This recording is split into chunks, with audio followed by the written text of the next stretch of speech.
it is what it is kind of attitude. Not to put words in your mouth, but I feel like. Oh, so the life happens for me, not to me, is the definition of paranoia.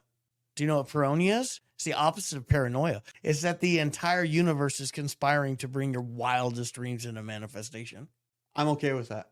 So I realized, and forgive me if I quote a bunch of ancient quotes, but anger is like drinking poison and expecting the other person to die. Or like picking up a hot coal to throw it at someone. What the hell's going on out here?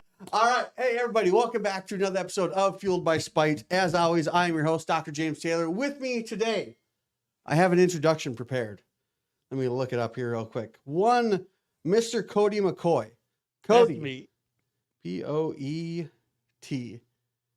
Let's see here. I didn't spell poet right. Yeah, I did. Okay. Cody is, as self-described by me, a journeyman, philosophical unicorn, jack of all trades, master poet, rugby playing fireballer who is a super handy man. Intentional with the use of the comma there at the end. Mr. Cody McCoy. Dude, I'm stoked. And I'll tell you why I'm stoked. One, off camera, pre-recording, we have made a Wayne's World reference. Actually, that might have just been caught right there. And a Short Circuit reference. Both stalwarts. As far Children of the 80s and 90s. Indeed. Stalwarts of our youth.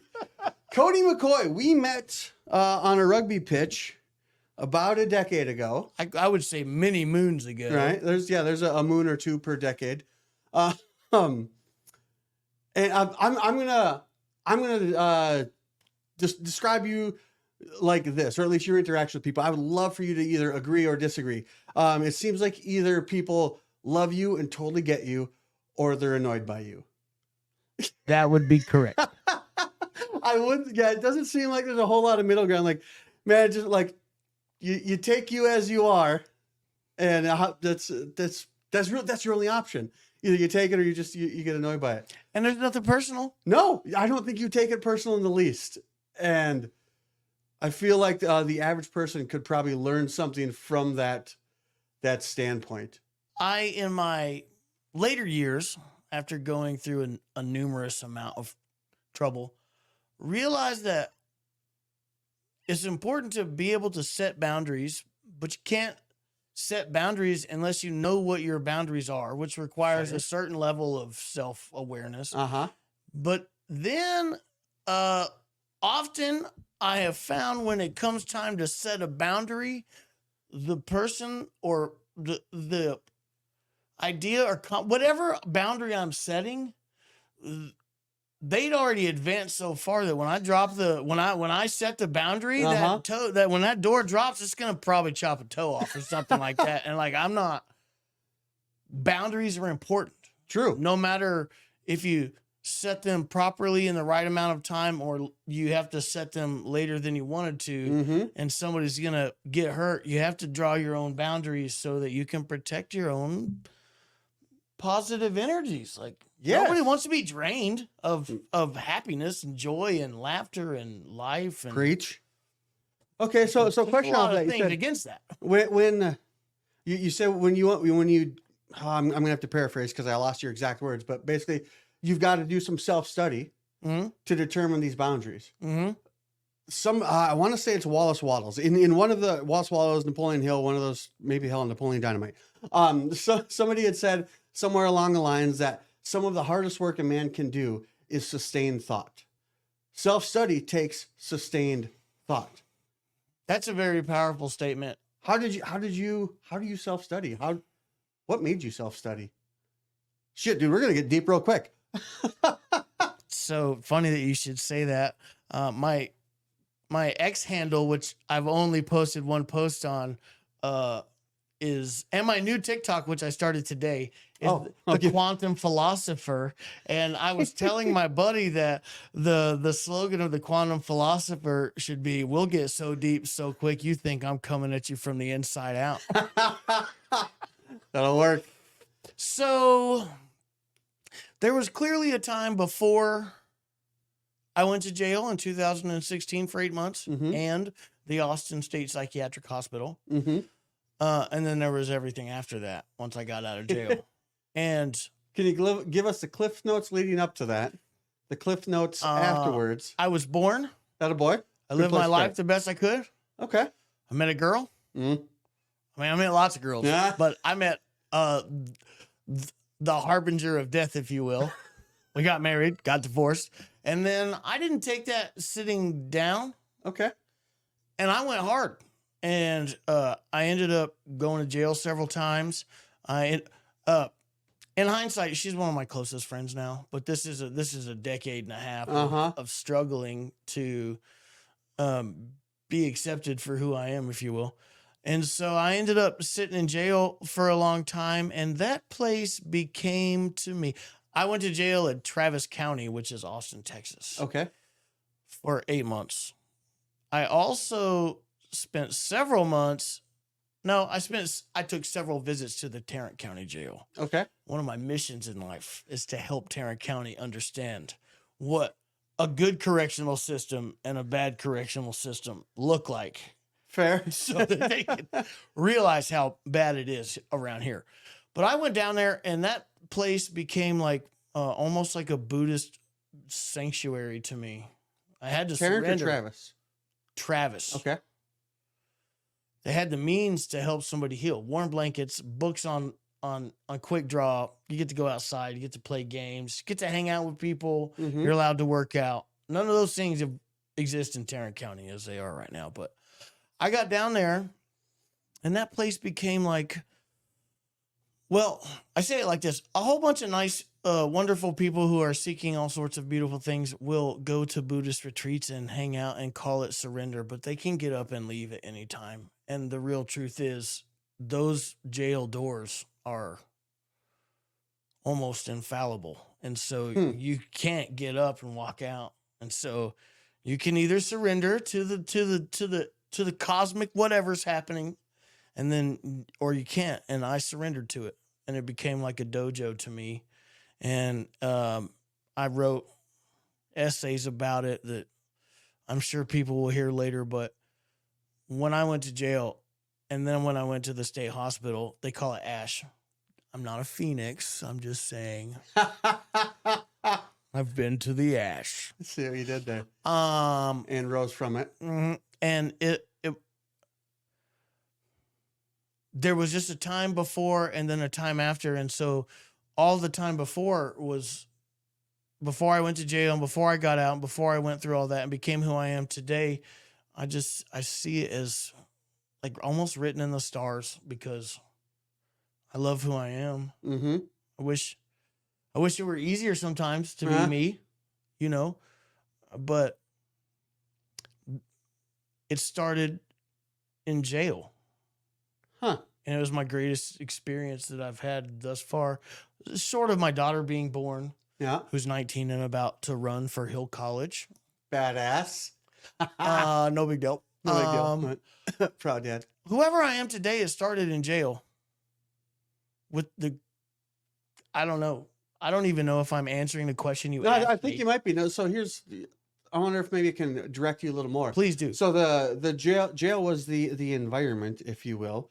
But we're talking about self-study. You had to self-study to figure out whoever it is that I had before me now. plenty of time to think about how I got here and how I could not end up here again. Think about what you did. Yes, Your Honor. I will. Well, it took what I was thinking about was how did I get to this place, and I got to this place based on how I was raised, and the people that raised me got there based on how they were raised, and there was just a whole bunch of thingamabobbers that brought me right to where I was at.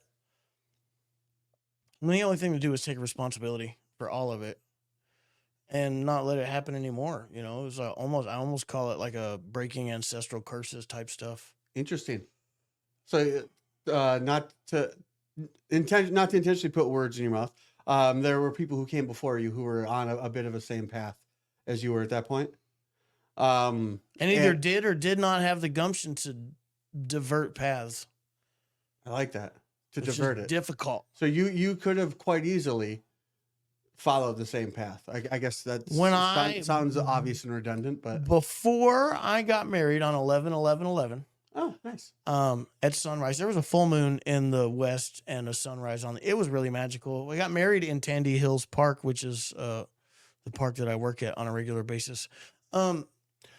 That moment in my life was the most defining thing that happened. And it was in that marriage and the desire to try and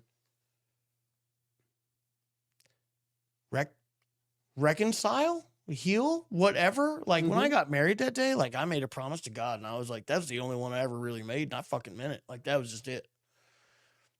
But nobody believed me. Nobody understood that. I was kind of left alone in this world. What was the stuff that you did? There was within the environment where I got to the environment that we're talking about, jail. There were times when I was yelling at my wife, whom I loved so deeply. And I would be behind the yelling going, I don't know what's happening right now. Who is this?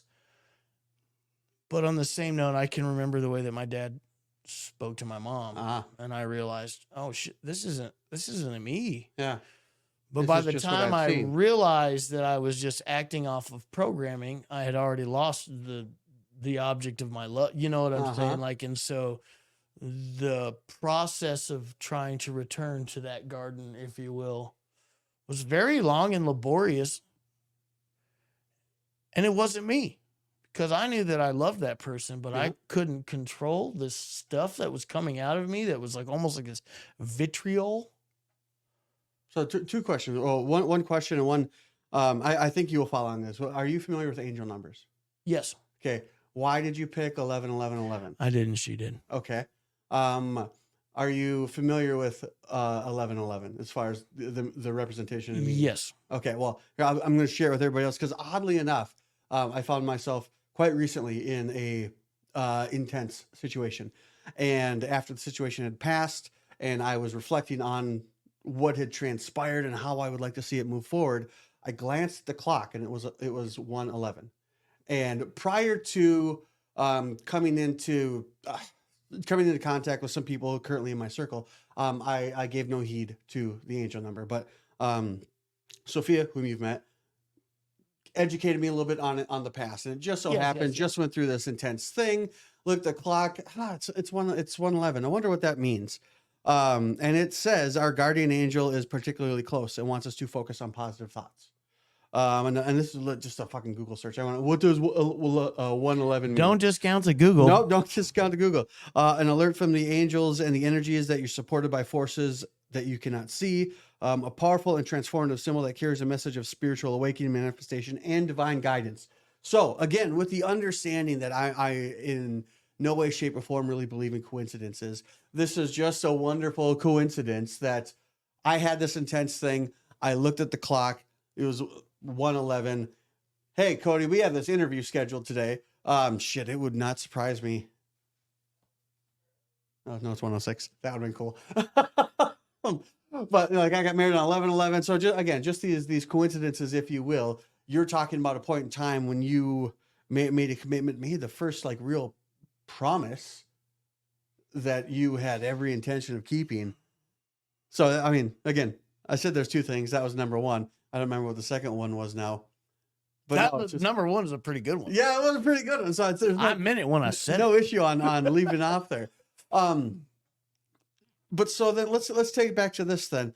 As far as just the wherewithal to get to where you are right now, you being your outlook on life, your ability to take it as it comes, to let some of the more frustrating aspects of life kind of wash off like water off a duck's back. Not everyone has that skill or that ability. And it sounded like you were at a turning point where you could have taken all these things, which we experience in the pains of life, and internalized it. It doesn't sound like you necessarily did that, and you don't let life do that to you. How do you maintain a smile on your face, or at the very least it is what it is kind of attitude? Life happens for me, not to me. Not to put words in your mouth, but I feel like. Oh, so the life happens for me, not to me is the definition of Peronia. Do you know what paranoia is? It's the opposite of paranoia. It's that the entire universe is conspiring to bring your wildest dreams into manifestation.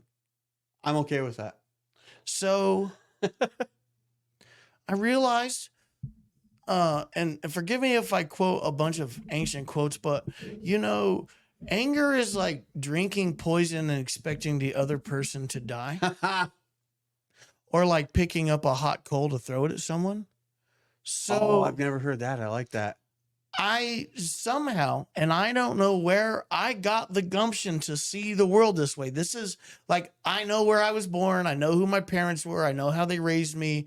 I know all these thingamabobbers, but how and where the gumption to perceive differently came from, like, that's a thing I just offer up to the universe. Like, thank you. I have gratitude because I have vision.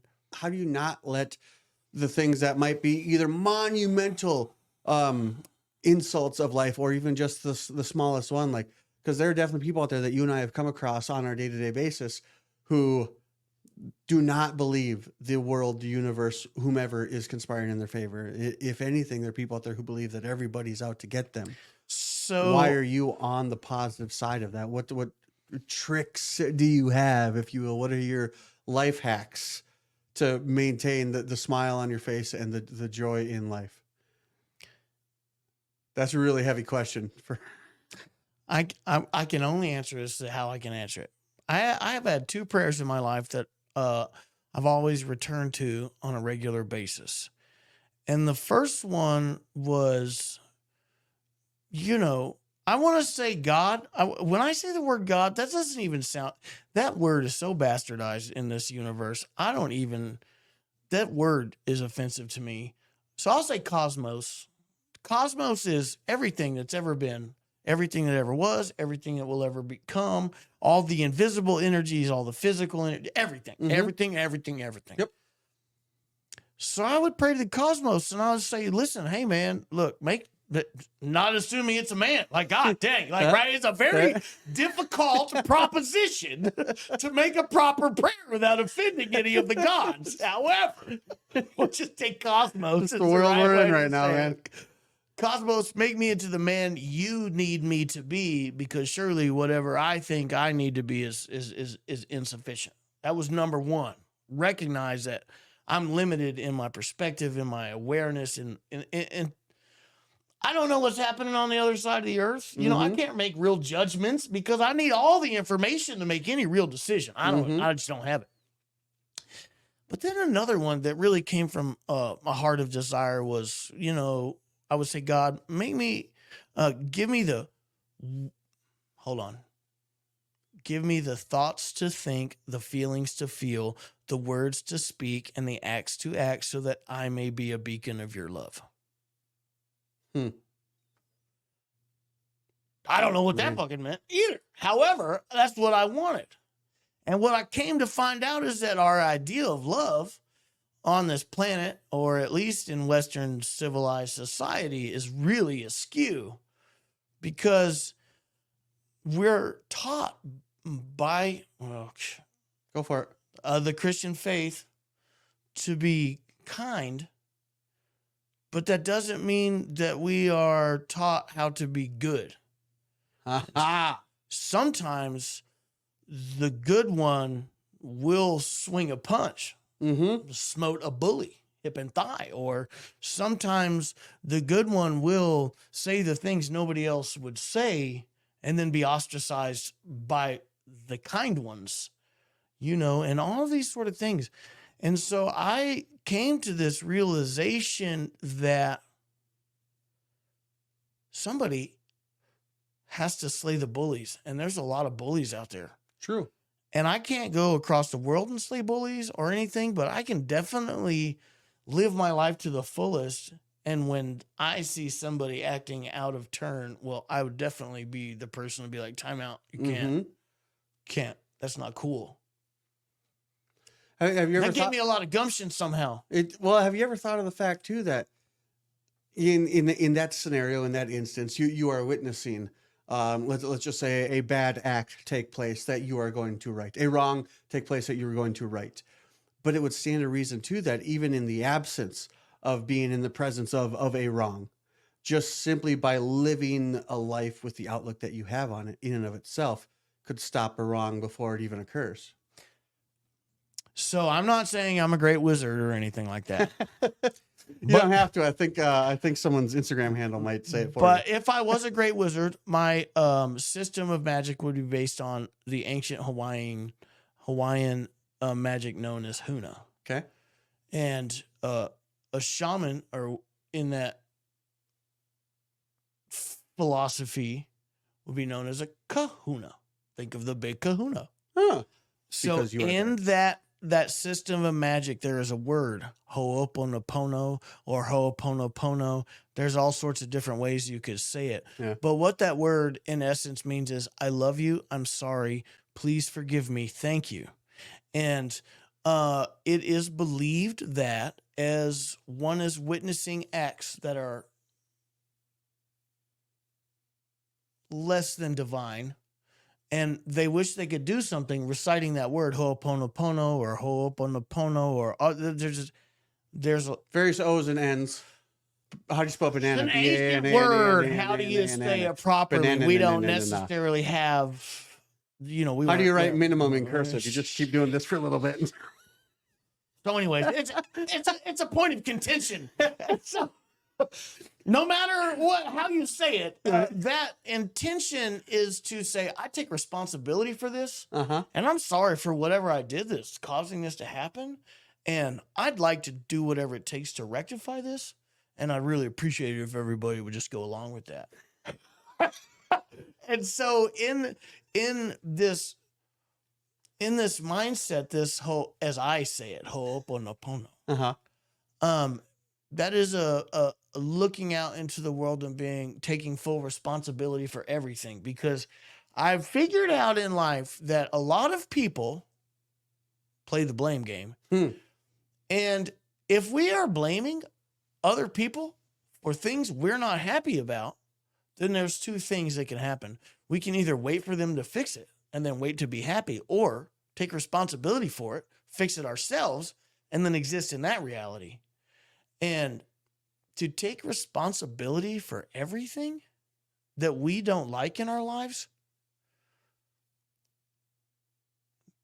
well, I don't know why people play the blame game, because to take responsibility and take the power over the situation is the power position. And everybody is seeking in their lives power. Some people find it only in how bad they drive on the highway, and some people find it in their jobs, and some people find it in their homes, and some people find it in their religions, but everybody's seeking power.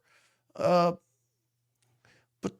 the question is, what is the power for? What are we going to do with it? Power from a scientific standpoint is the ability to do work. Yeah. What work are we doing? And somehow through all of this, I just came to realize that community service was a work that needed to be done, because there's a lot of people out there that need help. Yeah. And doesn't have anybody to help them. And those people need to be identified. And those people need to be helped. What do you do for the community? How do you serve? Well, it's funny you should ask. This t-shirt right here. Star Party.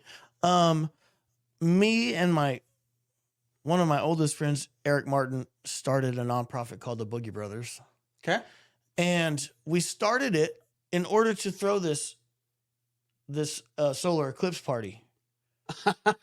However, we had been operating under the cover of darkness for many moons, doing things here and there for those who needed it.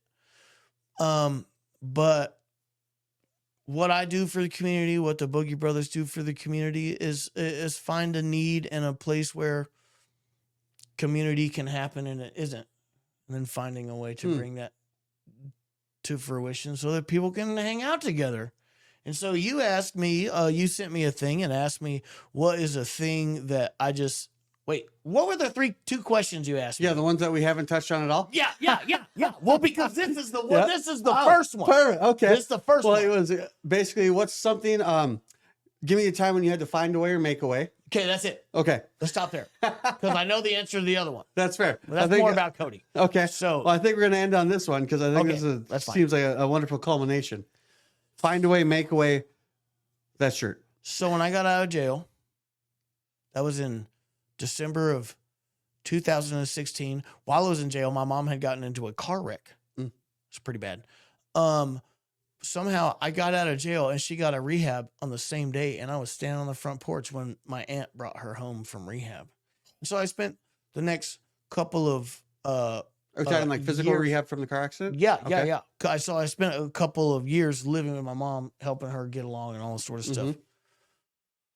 While I was in jail, Trump got elected, which isn't important, but that was a big thing in the jailhouse. Fair. But also I missed an eclipse that had happened. And so when I got out of jail, I had 8 years of felony deferred adjudication probation to look forward to, all sorts of rules. And I don't like rules. Weird. I enjoy my thingamabobbers, and I don't want people to tell me I can't, I self-medicate, I know, but I also know how to take care of myself. I want a thingamabob. Yeah. So I had to like really behave. But one of the overriding arcs of this entire story is that I knew that there was going to be a full solar eclipse coming over Fort Worth, Texas, and I just wanted to be there to see it. Yep. And my biggest fear was I would be in Huntsville, sitting in jail or prison. And so that thing made me behave. I operated within the matrix the probation system gave me for two reasons. One, I wanted to give back to Mary Jane, and two, I wanted to see that solar eclipse. And my intention for years had been to go to Enchanted Rock and be on the top of that during the solar eclipse, which I thought was just going to be magical. And so I checked the state park website religiously for them to open up the campsites to Enchanted Rock down, in Central Texas for that day.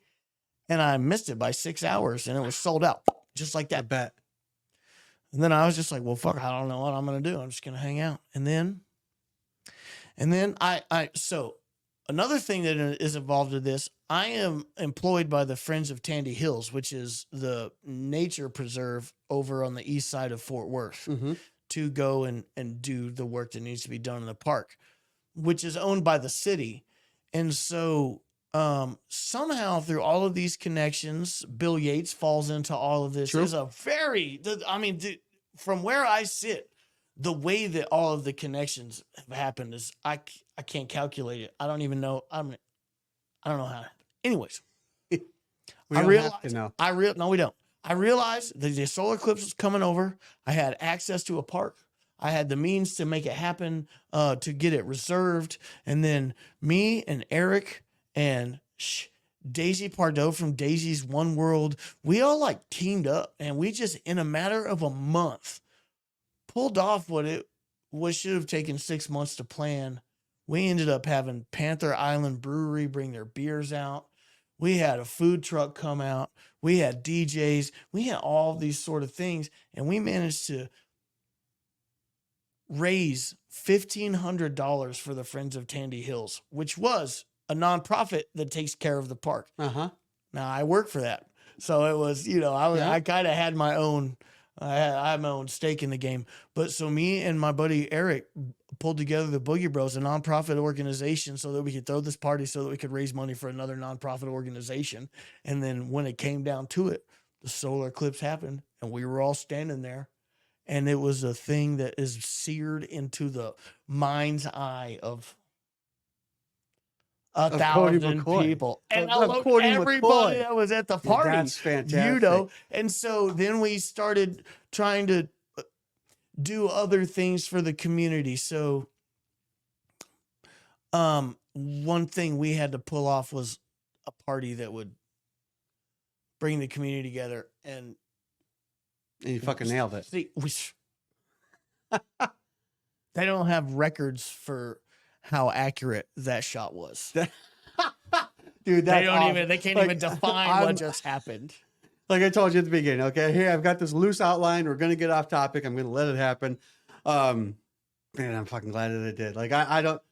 That's a wonderful culmination. Just real quick, we can do a little like little hemming and hawing and other little like snickerable stories. But if people want to get more of Cody McCoy, where can they find you? I don't know. Or do you want to be found or no? you just I let don't it happen? mind being found. I just am not trying to be looked for, if that makes sense. And so I don't really have the, I don't have the technological know-how to send out a beacon properly or anything. However, if they do want to find me, they can look on Fueled by Spy podcast with Dr. James Taylor. I'll be here. There is zero chance I could have gotten a better response from you than that. Like, I don't mind being found, but I don't want people to find. Well, I don't even remember what you said. It's fine. I'm going to make a reel out of it. So that quote will live. Hey, it's like hide. Okay, real quick. Let me tell you about one of my funniest ideas for a short story. Okay. It's in Jerusalem. Oh, no, Okay. it's wherever Jesus was born, right? Fair. And let's just pretend Jesus was the light of the world. Okay. Okay. And like from a birth, like everybody knew it, right? But then there's like also this poor kid that just like wants, he's like in the neighborhood and like, he likes to want to play with his friends and stuff like that. So, like he's got a whole bunch of neighborhood friends that are really fucking cool, Yeah. just like let them fucking be normal and shit like that. So, but the thing is they like to play hide and seek. But he's the light of the world. And so in this vision, we pan into this video where there's a new guy in town. And all the kids are like, yeah, come over, meet us over here. We're going to play hide and seek in the middle of the night. It's wonderful. It'll be fine. Yeah. And then he shows up but Jesus is in the crowd, just being normal and stuff like that. And then they're like, all right, kid, you're going to count first. And then everybody disperses. So let's go 8, 9, 10. And then he looks up and then like he can't see anybody, but over behind that rock is a beaming pile of daylight. But then there's like another kid. And he's like, okay. He's like, I'm gonna go get that guy. And then the older fella who kind of gets it was like, hey, listen, that's Jesus over there. Come on, cut him some slack. We usually just find him last. I mean, you can see him. I imagine him hiding under the bed in the dark. Right. He can't hide. But the funny thing is because all of his friends find him last, he thinks he's the best hide and seek player of the universe. They're never gonna find him. But you identify where he's at the moment. Oh, there he is. So anyways, I don't know what that has to do with anything. That's awesome. But that'll be a fun video. I've got other ideas for videos. No, this is... Oh man, this is a wonderful way to call it too, just with the tagline. I say it every time. You will learn more here by accident than elsewhere by design. And if that doesn't speak to it, I don't know what else does. Cody. That was fun. Appreciate it, dudes. Like, share, follow, all that great stuff.